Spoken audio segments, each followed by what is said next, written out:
تلاش کرنے سے پہلے پڑوسی تلاش کرو۔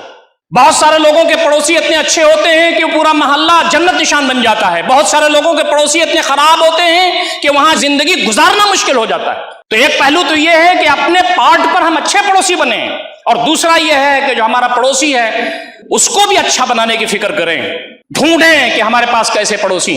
نبی اکرم صلی اللہ علیہ وسلم کی ایک بہت مشہور حدیث ہے، آپ فرماتے ہیں اربع خصال من السعادہ، 4 چیزیں سعادت کی چیزیں ہیں، آدمی کے لیے اعزاز اور شرف کی چیزیں، اگر دنیا میں اس کو مل گئیں تو اسے بہت کچھ مل گیا۔ پہلی بات تو آپ نے فرمایا المرأة الصالحہ، نیک بیوی۔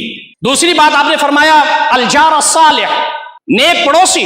اور تیسری بات آپ نے فرمایا المرکب الہنی، بہترین سواری۔ اور چوتھی چیز آپ نے فرمایا المسکن الواسع، وسیع گھر۔